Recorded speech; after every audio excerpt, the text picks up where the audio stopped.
Students बेटा this is unit second of your chapter number third. इसमें हम discuss करेंगे सेल डिवीजन।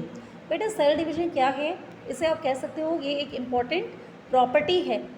सेल्स का एक इम्पॉर्टेंट प्रॉपर्टी है जिसमें सेल्स क्या करते हैं, डिवाइड होते हैं और एक सेल से दो सेल हमें मिलते हैं। ठीक है, एक सेल से दो सेल बनते हैं। तो सेल डिवीजन का जो प्रोसेस है इसे आप कैसे डिफाइन कर सकते हो? It is a process in which new cell arises from parent cell. ये वो प्रोसेस है जिसमें पेरेंट सेल से नए सेल बनते हैं। ठीक है, तो बेटा सेल डिवीजन का पर्पस क्या है, क्या मतलब इसका उद्देश्य होता है और इससे क्या बेनिफिट होता है, क्या इसका फ़ायदा होता है? आप देखते हो अपने आसपास छोटा पौधा अगर आप अपने घर में लगाते हो तो कुछ दिन बाद वो आपको बड़ा नज़र आने लगता है, छोटा पौधा बड़ा हो जाता है। ठीक है, और कई दिन बाद जाके वो छोटा पौधा एक मजबूत पेड़ में जाके बदल जाता है। इसी तरह से एक छोटा सा बच्चा होता है ना, न्यूली बॉर्न बेबी होता है, कितना छोटा होता है देखा आपने। कुछ दिन बाद क्या होता है, उसकी ग्रोथ होनी शुरू हो जाती है, धीरे धीरे करके वो ग्रो करता है और फिर एक एडल्ट में कन्वर्ट हो जाता है। तो how it is possible? It is possible because of cell division. क्यों होता है ये, कैसे पॉसिबल हुआ? सेल डिवीजन की वजह से पॉसिबल हुआ। जो सेल्स होते हैं लिविंग ऑर्गेनिजम्स की बॉडी में वो डिवाइड होते हैं, जिसकी वजह मल्टीप्लाई होते हैं, जिसकी वजह से क्या होता है, ऑर्गेनिज्म की ग्रोथ होती है। तो बेटा किस तरह से ये प्रोसेस होता है, तो हम आपको इसमें अमीबा का एग्जांपल देके बताते हैं कि एक्चुअल में इस प्रोसेस में होता क्या है। ये एक अमीबा का सेल है, जो सेल डिवाइड हो रहा है, जिसमें सेल डिवीजन हो रही है, उसको हम क्या कहते हैं, पेरेंट सेल कहते हैं। ठीक है, सबसे पहले पेरेंट सेल क्या होता है, पेरेंट सेल का जो ये एलोंगेट होना शुरू होता है, एलोंगेट मीन थोड़ा सा लंबा हो जाता है, फैल जाता है। उसके बाद पेरेंट सेल का जो न्यूक्लियस है वो दो इक्वल न्यूक्लियस में डिवाइड हो जाता है। And after the division of nucleus के डिवीजन के बाद cytoplasm of the parent cell starts dividing. जो साइटोप्लाज्म होता है पेरेंट सेल का वो डिवाइड होना शुरू होता है। कैसे?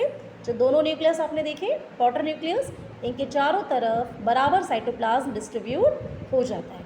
ठीक है, after the division of cytoplasm जो cell wall starts invaginating. Cell wall जो होती है पेरेंट सेल की वो इन्वाजिनेट अंदर की तरफ धंसनी शुरू होती है और इस तरह से फाइनली एक और वॉल बन जाती है यहाँ पे, और दोनों जो डॉटर सेल हैं वो फाइनली सेपरेट हो जाती है। ठीक है, इस तरह से आपने देखा एक जो सेल था पेरेंट सेल, उससे हमें दो डॉटर सेल्स मिल जाते हैं। बेटा इसी तरह का जो सेल डिवीजन है वो बैक्टीरिया में भी मिलता है और भी कई सारे यूनिसेलुलर ऑर्गेनिजम्स हैं जिनमें ऐसे सेल डिवीजन देखने को मिलती है। ठीक है, मल्टीसेलुलर ऑर्गेनिज्म में क्या होता है, besides the cell dividing for reproduction the body cells have to multiply for growth of the organism itself. जो मल्टीसेलुलर ऑर्गेनिजम्स हैं उनमें दो तरह से सेल डिवीजन होती है। एक तो बेटा रिप्रोडक्शन के लिए होती है, रिप्रोडक्शन के लिए डिवीजन होती है, मीन्स एक तो जो मल्टीसेलुलर ऑर्गेनिज्म के जो रिप्रोडक्टिव पार्ट हैं, रिप्रोडक्टिव सेल्स हैं, उनमें डिवीजन होती है। ठीक है, कब होती है? रिप्रोडक्शन के टाइम पे, मतलब जब एक ऑर्गेनिज्म से दूसरा ऑर्गेनिज्म बनता है। ठीक है, तो वो जो डिवीजन होती है वो क्या कहलाती है, मियोसिस। ठीक है, रिप्रोडक्टिव सेल्स में जो डिवीजन होती है वो क्या कहलाती है, मियोसिस कहलाती है। This is meiosis. ठीक है, और जो दूसरी डिवीजन होती है, सेल डिवीजन होती है मल्टीसेलुलर ऑर्गेनिजम्स में, वो ऑर्गेनिजम्स की पूरी बॉडी के सेल्स में होती है, जो ग्रोथ में हेल्प करती है, जिसकी वजह से ऑर्गेनिज्म की ग्रोथ होती है। ठीक है, और वो किस में होती है, वो ऐसे सेल्स में होती है जो कैसे होते हैं, वेजिटेटिव या फिर नॉन रिप्रोडक्टिव सेल्स होते हैं बॉडी की। ठीक है, एक ऐसी सेल डिवीजन जो लिविंग ऑर्गेनिजम्स के बॉडी के सारे सेल्स में होती है except reproductive cells. Reproductive part को छोड़कर बॉडी के जितने भी सेल्स हैं, ठीक है, जिनको हम नॉर्मल सेल्स भी कहते हैं या फिर वेजिटेटिव या नॉन रिप्रोडक्टिव सेल्स भी कहते हैं, उनमें ये डिवीजन होती है जिसे हम कहते हैं माइटोसिस। ठीक है, and this mitosis division is responsible for the growth of organism. और ये जो माइटोसिस सेल डिवीजन है वो ऑर्गेनिज्म की ग्रोथ के लिए रिस्पॉन्सिबल होती है। ठीक है, क्या मैंने आपको बताया, दो तरह की सेल डिवीजन होती है, first is the meiosis and second is the mitosis. ठीक है, मियोसिस किस में होती है, जो ऑर्गेनिज्म के जो रिप्रोडक्टिव पार्ट होते हैं उसमें मियोसिस सेल डिवीजन होती है। ठीक है, और जो माइटोसिस होती है वो किस में होती है, ऑर्गेनिज्म की पूरी बॉडी की जो सेल्स हैं, जो नॉर्मल सेल्स कहलाते हैं, जिन्हें हम नॉन रिप्रोडक्टिव या फिर वेजिटेटिव सेल्स भी कहते हैं, उनमें माइटोसिस सेल डिवीजन होती है और उससे क्या होता है, ऑर्गेनिज्म की ग्रोथ होती है।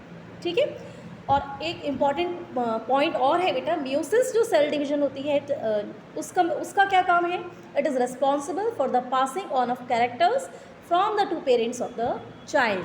आपने ये देखा होगा जो बच्चे होते हैं वो अपने पेरेंट्स से रिजेंबल करते हैं ना किसी किसी चीज़ में, जैसे जो एक्सटर्नल फीचर्स हैं बच्चों के देखने में पेरेंट्स से मिलते हैं, कोई अपने पापा से रिजेंबल करता है या कोई अपनी मम्मी से रिजेंबल करता है।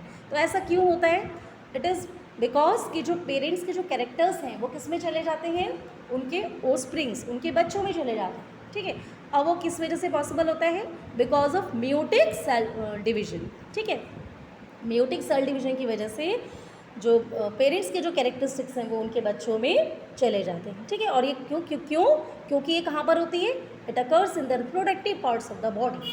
क्योंकि मियोसिस सेल डिवीजन मैंने आपको पहले भी बताया, ये बॉडी के जो रिप्रोडक्टिव सेल्स होते हैं या जो रिप्रोडक्टिव पार्ट होते हैं उनमें ये सेल डिवीजन होती है। ठीक है, तो इस तरह से हमने आपको 2 सेल डिवीजन्स के बारे में इस चैप्टर में बताया। बेटा होप, मुझे उम्मीद करती हूँ आपको ये चैप्टर बहुत अच्छे से समझ में आया होगा।